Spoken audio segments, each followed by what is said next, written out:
You know, if there's one game I'd love to see at the Nintendo Switch 2 reveal, it would probably have to be the next Legend of Zelda, or you know what would be really cool actually, to see the next Animal Crossing reveal. I'm pretty curious on how they would make the next Animal Crossing fresh and new. And also, where are they going with the Legend of Zelda next? Or going back maybe? Honestly, a new Toon Link game would be pretty cool. What game do you hope to see at that Nintendo Switch 2 reveal?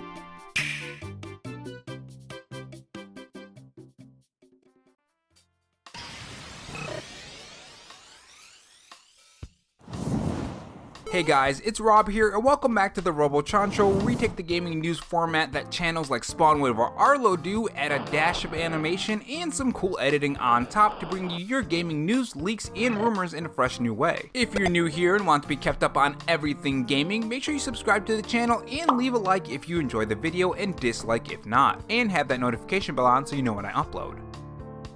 In this video, we are going to talk about some new Nintendo Switch leaks about the Nintendo Switch 2. This has some details about the Nintendo Switch 2. As always guys, remember that these could end up being fake, so don't get too excited just yet. Just make sure you manage those expectations. If you guys enjoyed this video, leave a like. It helps the video reach more viewers when you do. And if you want to follow me on Twitter, my Twitter handle is RoboRob93. Without further delay, let's get on to the topics. So the Nintendo Switch 2 rumors and leaks are flying left and right still. Yesterday we talked about the new release info of the Nintendo Switch 2 and when that's going to be revealed and what month or year, to be more specific. We also talked about other new Nintendo Switch leaks and rumors in the past, like 4K on the Nintendo Switch, the fact that it could possibly be using DLSS, which that is pretty exciting because we're going to get a lot better performance out of these games going forward if that's the case. And even Nintendo showing off Breath of the Wild running on the Nintendo Switch 2 at Gamescom, which a new Gamescom is happening very soon. I think tomorrow it starts. So who knows, maybe Gamescom will have some leaks for the Nintendo Switch 2 as well, just like last time, if that was true anyways. Overall, it's been pretty fun talking about them and speculating about the recent leaks, rumors, all that great stuff, including these new ones, which the first text in this article says this: the Switch 2 will continue to support existing Joy-Cons and the Pro Controller, still equipped with Alps dual-axis linear motors for the HD Rumble. Now, specifically when it comes to the HD Rumble, I was kind of hoping that they would do something new with the HD Rumble, maybe something like in the PS5 controller. A next step towards the HD Rumble. I feel like Nintendo could do a lot of creative stuff with that. And on another note, when it comes to HD Rumble, I feel like Nintendo and other devs and just overall on the Nintendo Switch, they don't really use it anymore. At least not to the effect that they were putting out during the showcase when the Switch was revealed. Because if you guys remember, the HD Rumble was supposed to be a big thing and it just kind of went away. But anyways, moving on to number 2. The cartridge slot of the Switch 2 will support backwards compatibility with physical Switch cartridges, ensuring compatibility with players' existing game libraries, including digital versions. However, the second generation cartridges may not be compatible with the first generation console. So this is something, if this ends up being true, would be massive. The Nintendo Switch has a massive library. Imagine if you pick up the Nintendo Switch 2 and you can just bring your cartridges while you're on the way home, or maybe you're an adult like me and you drove your way there and you could just pop the cartridge in and play it right there. Again, especially if that DLSS comes into play, because there's always options for developers to go back to their game and make them run better on the Nintendo Switch 2, which would be amazing. There is a specific game that I always bring up because I've always wanted to go back and play it at a higher frame rate and resolution and just more stable frame rate. And that game is The Legend of Zelda Age of Calamity. That would be fantastic. The game's really fun, don't get me wrong, but some of the parts of the game have some heavy, inconsistent frame rate and of course resolution, which honestly ruins part of the game for me. And moving on to number 3 on this list, the new version of the Joy-Con has a larger volume and the slider rail structure has been changed to magnetic suction. The SL and SR buttons are metal buttons. Magnetic suctions is achieved through electromagnetic suction technology controlled by electric current.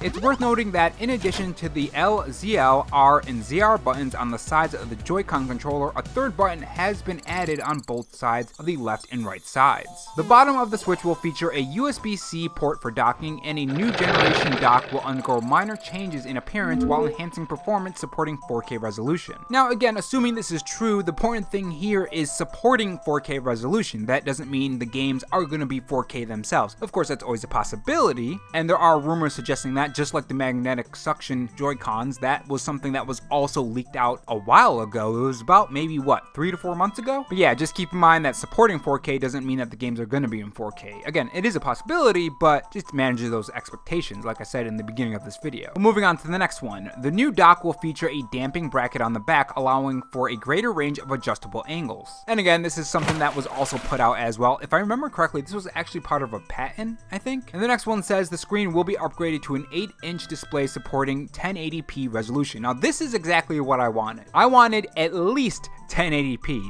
On the smaller screen, that's going to look like a very, very crisp picture. So it's going to be interesting to see just how good games look on that. These are just some hardware information that we got, but not the full extent. From a hardware perspective, the Switch 2 inherits the dual mode feature of its predecessor, continuing Nintendo's conservative approach to hardware. And that's one thing that I love about the Nintendo Switch, the portability. Honestly, and tell me if you guys are the same here, if Nintendo were to go with a system that was connected to the TV, I would kind of feel like it's a downgrade, right? Does anyone feel like that? I don't know. At this point, I love being able to take it out of the dock and play it, and putting it in the dock and playing it that way too on the TV. If they didn't do that, I would just feel like they would be downgrading, unless it's like drastically powerful or more powerful than the Nintendo Switch. But even then, I would be like, okay, well, I'd rather have it portable. Maybe it's just because I have a long commute to work and being able to play the Nintendo Switch on the road is pretty fun. Like, for instance, the next job that we're gonna do is a pretty big job, and it's gonna be an hour away, sometimes more if we have to stop by somewhere. I mean, an hour out of 5 days out of the week, that's 5 hours.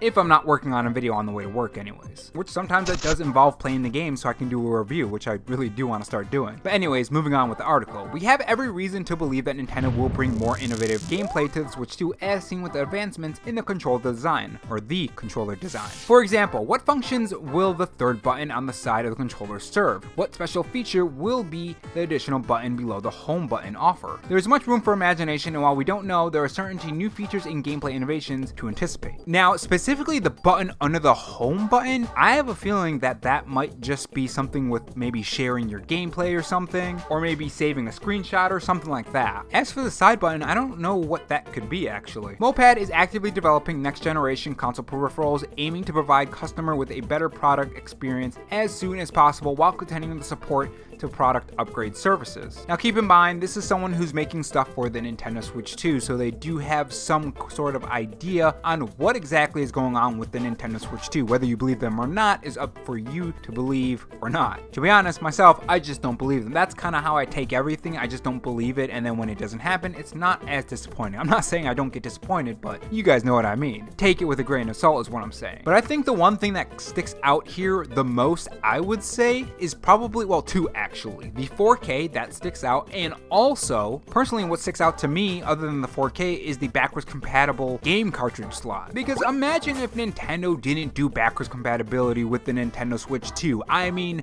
this is almost the best-selling console of all time. People own a lot of Nintendo Switch games too. I've seen so many people with just tons and tons of Nintendo Switch games. I mean, let me know in the comment section below, how much Nintendo Switches do you have and how much games do you have? I'm sure you guys have a lot of games. Even me, who kind of likes to budget their money and sort of rent games sometimes if I'm not going to be keeping them or replaying them, I still own quite a lot of Nintendo Switch games. I have Xenoblades, I have Breath of the Wild, Tears of the Kingdom, I do want to buy Animal Crossing again, I have Star Ocean Story R, I have Xenoblades 2 and 3, Shin Megami Tensei 5, you could tell I play a lot of RPGs, by the way, just by the games I'm listing. I love RPGs if you guys didn't know that. But I do have a lot of Nintendo Switch games, and if the Nintendo Switch 2 didn't have backwards compatibility and I couldn't pop in those cartridges, that would kind of suck. I mean, that would really, really suck. Oh man, just imagine if Xenoblade Chronicles 3 got a DLSS upgrade or some kind of upgrade and it just runs perfectly smooth, 60 FPS. That would be amazing. At 4K, I mean, the game itself is already gorgeous, but not just that, but Breath of the Wild and Tears of the Kingdom, imagine that. I mean, I've played Breath of the Wild on PC and it looks so great. There is just something different. I don't know what it, I don't know if it's this smoother frame rate, I don't know what it is, but it just feels different when you're playing it at a consistent 60 FPS. Could also be the mods that I put in the game, but that's That's entirely something else. But yeah, let me know what you guys think about this. Do you want backwards compatibility for the Nintendo Switch 2? Do you care about that at all? What about 4K? I know some people said they don't really care about 4K as long as it's a consistent frame rate and it's a nice resolution. And other people said they do want 4K. They're kind of sick of this low resolution stuff. But for me, I'm kind of in the middle. I'll take 1080p in handheld mode and maybe a little bit higher in docked mode. Doesn't have to be 4K. It just has to be a stable frame rate and a good resolution. A nice crisp picture. Again, like I always say, 4K is kind of like the cherry on top of an ice cream sundae. It's something that's nice to have, but it's not needed to enjoy an ice cream sundae, you know? But yeah, let me know what you guys think in the comment section below, and I will see you guys in the next video. Take care. And if not on your way out, make sure you subscribe for more videos and also have that notification bell on. And if you want to support the channel in any other way, there is my Patreon and Twitter account in the pinned comment if you're interested in those. Oh, and also have this donut if you're still sticking around for me rambling. Thanks for watching, guys, and remember, stay safe, stay charged, and have a good one.